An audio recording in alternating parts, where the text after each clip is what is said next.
Shalom semuanya, selamat datang di podcast kami dari kelompok 2, Pak Majemuk. Kami di sini akan membahas tema yang sangat menarik, yaitu tantangan ajaran kasih di masyarakat beragam tentang kisah guru agama. Nah, adapun narasumber pada hari ini bukan cuma satu orang doang, tapi ada berapa nih? 1, 2, 3, 4. Yoi, ada 4. Oke.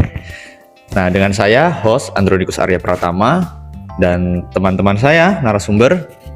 Saya Masni. Saya Intan. Saya sendiri Tito Sumersono. Saya Bintang. Nah, kami akan membreakdown tentang agama Kristen ini, tentang kisah guru agama. Nah, oke, kalau begitu langsung saja kita mulai podcastnya. Oke, kita akan langsung masuk ke pembahasan tentang guru agama Kristen. Baik, sebelum masuk ke pembahasan, saya ingin bertanya kepada saudari Intan. Nah, menurut saudari Intan nih, apa sebenarnya makna ajaran kasih dalam bermasyarakat yang beragam? Silakan. Oke, tentu sih buat pertanyaannya ya.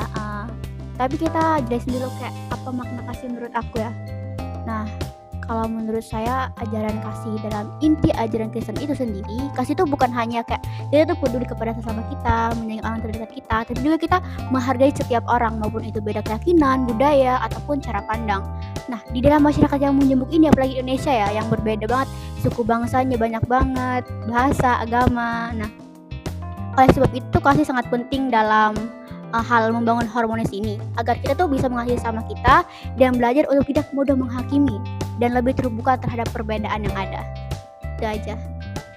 Di sini saya sangat setuju dengan yang dikatakan Kak Intan, di mana kita itu harus menghidupkan yang namanya kasih.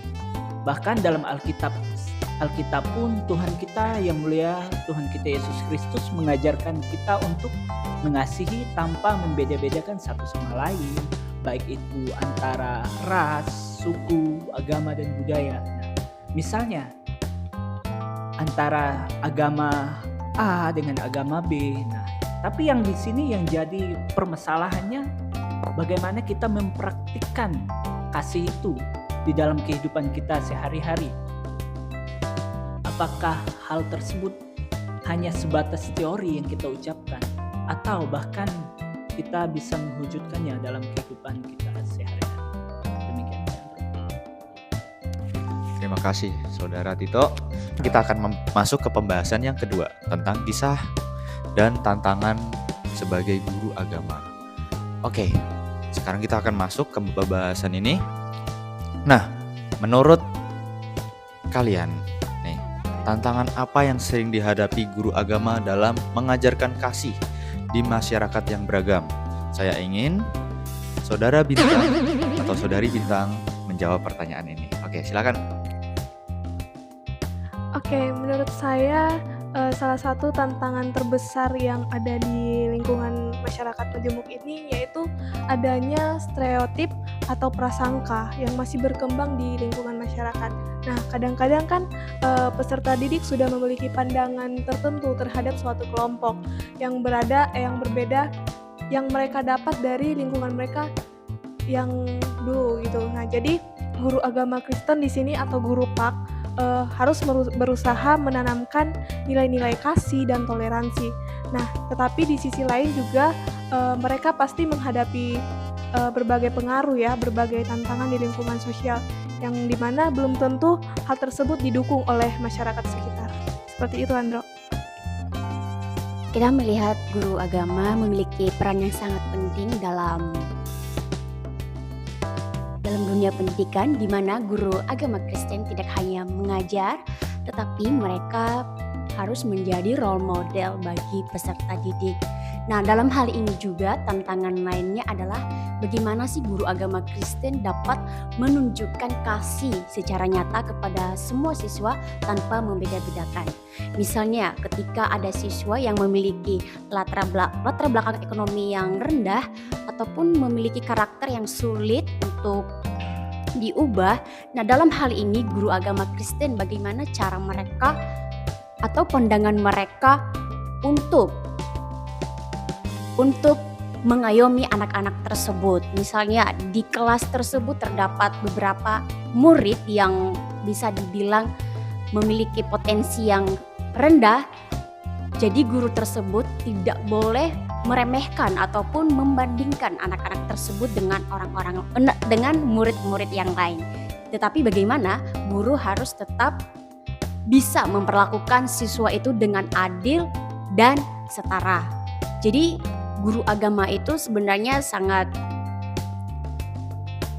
tanggung jawabnya sangat besar sekali, Andro, di mana guru agama Kristen harus bisa mempraktekkan kasih Kristus di tengah-tengah lingkungan ataupun di masyarakat, karena guru agama Kristen akan menjadi role model yang dapat dicontoh oleh banyak semua orang. Seperti itu. Oke, sekarang kita akan masuk ke pembahasan ketiga tentang solusi dan penerapan. Nah, tentu kalau ada tantangan harus ada solusi. Nah, bagaimana guru agama dapat menerapkan ajaran kasih yang efektif di tengah masyarakat yang beragam nih? Silakan. Chandra, ini solusinya ya. Jadi Kak, menurut saya hal yang terpenting untuk dilakukan adalah pertama, itu kan harus membangun dialog yang terbuka antara guru dan siswa. Ini tujuannya supaya tuh guru bisa mengajak siswa untuk berdiskusi tentang bagaimana keberagaman itu penting untuk saling menghormati. Nah, dengan adanya dialog ini, siswa tuh bisa memahami bahwa sudut pandang orang lain itu banyak dan menyadari bahwa perbedaan bukan sebuah ancaman, tetapi melainkan itu tuh sebuah kekayaan Nusantara yang harus kita hargai, baik itu agama, suku maupun bahasanya. Itu aja menurut aku. Kalau menurut saya selain dari dialog, guru juga perlu memberikan contoh nyata. Seperti yang saudari Masni sudah sampaikan, itu menjadi role model.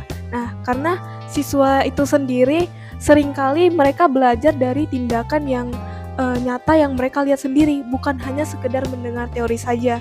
Nah, ketika guru menunjukkan sikap yang menghargai semua orang, membantu semua orang tanpa memandang dan tanpa melihat latar belakang dari orang yang ditolong atau yang dibantu gitu. Nah, jadi di sini siswa akan melihat bahwa nilai tersebut sudah diterapkan oleh seorang guru tersebut dan bisa dilakukan dalam kehidupan mereka sehari-hari. Seperti itu.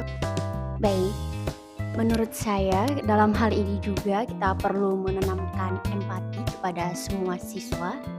Karena jika seseorang memiliki rasa empati, ini akan dapat membantu setiap orang ataupun setiap manusia dapat memahami perasaan dan pengalaman orang lain. Jadi ketika siswa memiliki empati, mereka akan lebih mudah menerima perbedaan sehingga dapat menghindari diskriminatif. Jadi dengan demikian, ajaran kasih ini tidak hanya dipahami secara intelektual saja, tetapi mereka rasakan ataupun mereka mengimplementasikannya dalam kehidupan mereka sehari-hari. Begitu, Anda. Oke, luar biasa. Dari berbagai narasumber menyampaikan jawaban yang sangat-sangat absolutely amazing. Oke, jadi ada 3 hal penting nih yang muncul dari diskusi kita, yaitu dialog, keteladanan, dan juga empati nih. Kita sudah diskusi. Nah, kita belajar bahwa ajaran kasih memiliki peran yang sangat penting nih dalam kehidupan masyarakat majemuk. Nah, guru agama sendiri menghadapi berbagai tantangan, dari mulai prasangka, stereotip, lalu perbedaan latar belakang, ya perbedaan ekonomi, kesenjangan juga, hingga kompleksnya kehidupan sosial. Dimana jadi guru juga kita tahu realita bahwa gaji guru juga ya gitu ya. Oke. Guru yang teladan adalah guru yang bisa membawa muridnya ke surga. Amin. Oke. Namun melalui dialog, keteladanan, dan empati, nilai kasih ini dapat diwujudkan ke dalam kehidupan sehari-hari. Oke. Jadi narasumber-narasumber ini akan membuatkan kesimpulan-kesimpulan untuk pembahasan kita hari ini, dimulai dari Saudara Tito. Silakan. Baik, dari diskusi yang telah kita paparkan pada kesempatan pagi hari ini, kesimpulan saya yang saya dapat ialah kasih bukan hanya suatu sekedar ajaran yang dipelajari, tetapi kasih juga harus dipraktikkan dalam tindakan atau kehidupan yang nyata dalam pergaulan atau hubungan kita dengan masyarakat yang luas. Itu dengan kasih, itu tuh dapat membangun hubungan yang lebih harmonis meskipun hidup di tengah berbagai perbedaan yang ada, yaitu masyarakat Mujumuk. Kalau dari saya, di mana keberagaman itu bukan suatu alasan untuk menjadi terpecah ya, tetapi hal itu melainkan kesempatan untuk saling menghargai perbedaan seperti itu.